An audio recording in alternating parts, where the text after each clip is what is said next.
उधर राजस्थान के धौलपुर से दहला देने वाली तस्वीर सामने आई है। पार्वती नदी के तेज बहाव में एक पिकअप बह गई और इससे इलाके में हड़कंप मच गया। तस्वीरें जो हैं वो मानिया इलाके की बताई जा रही हैं। पिकअप ड्राइवर पार्वती नदी के उफान को समझ नहीं पाया, नदी के तेज बहाव को पार करने की कोशिश की तो पार्वती नदी के तेज बहाव में ये पिकअप बहने लगी। नदी में पिकअप को बहता देख आसपास के इलाके में अफरा तफरी मची। इस पिकअप गाड़ी पर 4 लोग सवार बताए जा रहे हैं। इन 4 में से 2 ने तो तैरकर अपनी जान बचा ली, वो तो किनारे पर आ गए, लेकिन जो बाकी 2 लोग हैं उनका अब तक कोई सुराग नहीं मिल पाया। पुलिस लापता 2 लोगों की तलाश कर रही है। वहीं किसी ने पिकअप के पार्वती नदी में बहने का ये वीडियो बनाया। सोशल मीडिया पर ये वीडियो वायरल है और जिस वक्त ये पिकअप नदी में डूब रही थी उस वक्त देखिए कैसे ये लोग पिकअप पर खड़े हुए हैं, मदद की गुहार लगा रहे हैं, लेकिन कोई मदद इन तक नहीं पहुंची और देखते ही देखते पिकअप नदी में समा गई। 2 लोग तैरकर जान बचा गए अपनी, लेकिन बाकी 2 लोगों का कोई सुराग नहीं। गांव-गांव, शहर-शहर सैलाबी कहर का मंजर, उसकी ताजा तस्वीरें अब मध्य प्रदेश से सामने आ रही हैं। यहां मध्य प्रदेश के गुना का सोडा गांव है जहां 70 परिवार रहते हैं। 70 परिवारों के करीब 400 लोग बाढ़ के बीच फंस गए। इन्हें बचाने के लिए रेस्क्यू ऑपरेशन चलाया गया। हालात इतने बिगड़े कि जो एसडीआरएफ की टीम थी उसने हाथ खड़े कर दिए। रेस्क्यू में सेना को बुलाना पड़ा, सेना की मदद ली गई। सेना के जवानों ने रेस्क्यू का जिम्मा संभाला।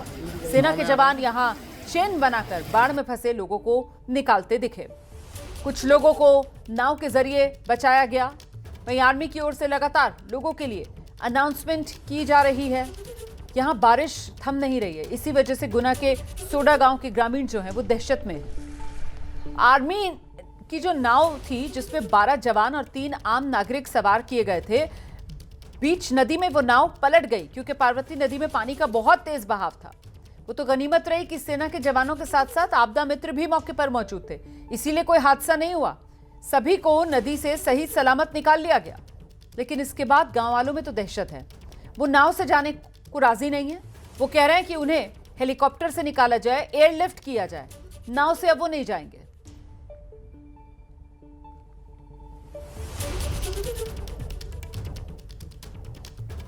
उत्तर प्रदेश के हमीरपुर में यमुना और बेतवा नदी का उफान लोगों के लिए मुसीबत का सबब बना। यमुना नदी खतरे के निशान से 3 मीटर, बेतवा नदी खतरे के निशान से 2 मीटर ऊपर बह रही हैं। प्रमुख नदियों में उफान की वजह से हालात बिगड़े हुए हैं। नदियों का पानी निचले इलाकों में पहुंच रहा है। ऐसे में कई इलाकों पर बाढ़ का संकट है। कई इलाकों में 5-5, 6-6 फुट तक पानी भर गया है। लोगों की जिंदगी मुश्किल में है। कई लोग तो अपना घर बार सब छोड़कर सुरक्षित स्थान पर जाने को मजबूर हैं। पुलिस प्रशासन की टीम हालात पर नजर बनाए हुए है। ग्रामीणों को अनाउंसमेंट के जरिए सतर्क रहने की चेतावनी दी जा रही है। लोग अपनी नावें तैयार रख रहे हैं कि अगर जरूरत पड़े तो फौरन सुरक्षित स्थान पर निकल जाए।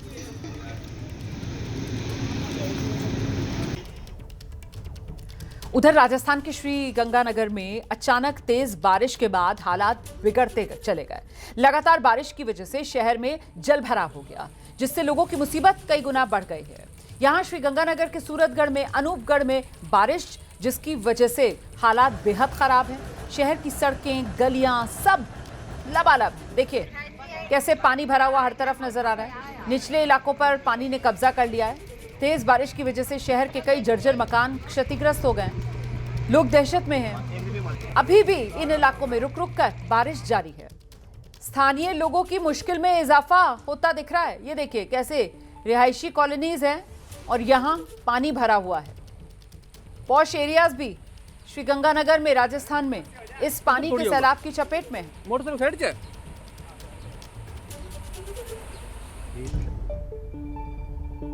उधर राजस्थान के बारां में नारायण डैम के टूटने का खतरा मंडरा रहा है, जिसके बाद लोग गांव छोड़कर सुरक्षित जगहों की ओर जाने लगे हैं। दरअसल पिछले 5 दिन की मूसलाधार बारिश की वजह से ये जो नारायण डैम है ये बिल्कुल टूटने की कगार पर पहुंच गया है।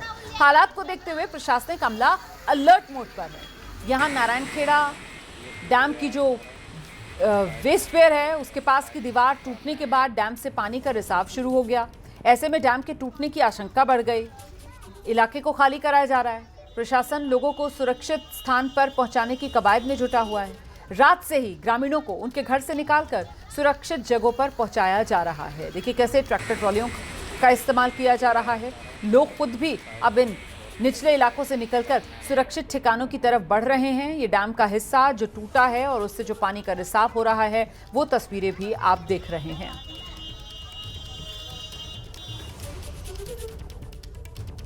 उधर उत्तर प्रदेश के आगरा में स्वास्थ्य महकमे की बड़ी लापरवाही सामने आई है। बड़ी तादाद में सरकारी दवाएं कचरे के ढेर में मिलने के बाद हड़कंप मच गया।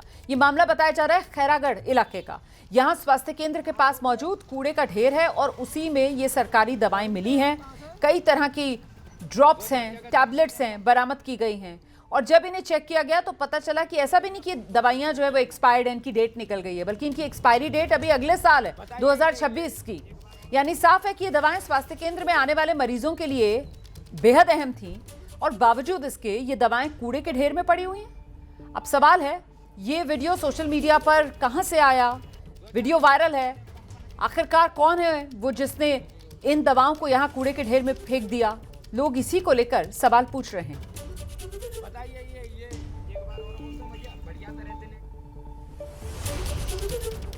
उधर बिहार के जमुई में नकली दवाइयां बनाने वाली एक फैक्ट्री का भंडाफोड़ हुआ है।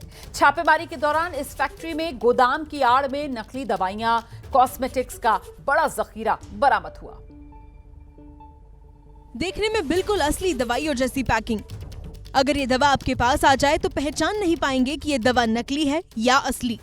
नकली दवाओं का ये जखीरा ब्रांड प्रोटेक्शन टीम और पुलिस की संयुक्त छापेमारी में बरामद हुआ। छापेमारी करने आया दल भी एक साथ इतनी नकली दवाइयां देख हैरान रह गया। इस रेड के दौरान भारी मात्रा में कफ और बुखार के सिरप के अलावा नकली कॉस्मेटिक के सामान भी बरामद हुए। बरामद नकली दवाइयां और कॉस्मेटिक के सामान का मौजूदा बाजार मूल्य 1 करोड़ से ज्यादा आंका गया है। पुलिस अब पड़ताल कर रही है कि आखिर इन दवाइयों की आपूर्ति कहां-कहां हुई। उधर जम्मू कश्मीर की राजधानी श्रीनगर में चोरी का अजीबोगरीब मामला सामने आया है। यहां मैनहोल के ढक्कन चोरी होने से हड़कंप मचा हुआ है। दरअसल सुबह जब लाल चौक के लोग नींद से जागकर सड़क पर पहुंचे तो देखा क्या, मैनहोल के ढक्कन ही गायब है। इसकी जानकारी लोगों ने पुलिस को दी है। पुलिस ने जब चोरी वाली जगहों के आसपास सीसीटीवी फुटेज खंगाला तो एक सीसीटीवी में ऑटो रिक्शा नजर आया जिसमें सवार चोर मैनहोल के ढक्कन निकाल रहे हैं। तो मैनहोल का ढक्कन निकाला जाता है, उसे ऑटो में रखा जाता है और फिर ऑटो मौके से फरार। पुलिस मैनहोल का ढक्कन चुराने वाले चोर की तलाश में जुटी है। यह भी जानकारी जुटाई जा रही है कि क्या ये एक ही शख्स का काम है या फिर ये किसी तरीके का चोरों का गैंग है।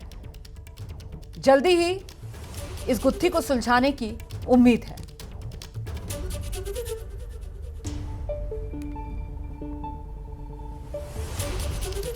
उधर गुजरात के गांधीधाम में ट्रेलर में आग लगी जिससे हड़कंप मच गया। गांधीधाम कांडला हाईवे पर अफरा तफरी देखने के लिए मिली है। तस्वीरें मैं आपको दिखा देती हूं। ये ट्रेलर बीच सड़क पर देखिए कैसे धू-धू कर जल रहा है। लोगों ने बताया कि ट्रेलर में अचानक पहले धुआं निकलना शुरू हुआ और जब धुआं निकलना शुरू हुआ तो जो ट्रेलर का ड्राइवर था, क्लीनर था, वो दोनों ट्रेलर से कूद गए। उन्होंने अपनी जान बचा ली। इसके थोड़ी देर बाद ट्रेलर में आग भड़क गई जिसके बाद पूरा ट्रेलर धू-धू कर जलता हुआ यहीं हाईवे पर नजर आ रहा है। आग इतनी भीषण थी, कुछ ही देर में ट्रेलर पूरी तरह जलकर खाक।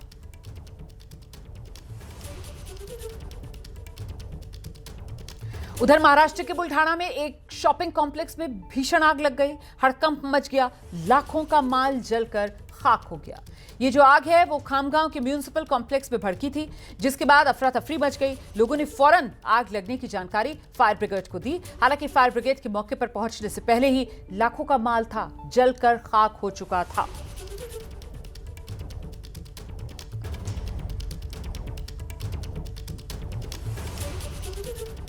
पटना एम्स में विधायक चेतन आनंद के साथ गार्ड की बदसलूकी का मामला सामने आया। बीती रात विधायक चेतन आनंद अपने समर्थकों के साथ मरीज को देखने पहुंचे थे, जहां पर अस्पताल के गार्ड ने विधायक को रोका।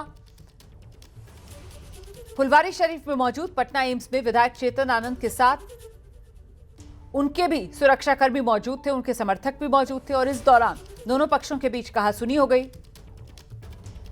इस मामले की शिकायत विधायक चेतन आनंद ने फुलवारी शरीफ थाने में दर्ज करा दी। पुलिस ने बताया एम्स में दो पक्षों के बीच गाली गलौज मारपीट की शिकायत दर्ज की गई है। जांच की जा रही है। इस मामले में जो भी दोषी होगा उसके खिलाफ कार्रवाई की जाएगी।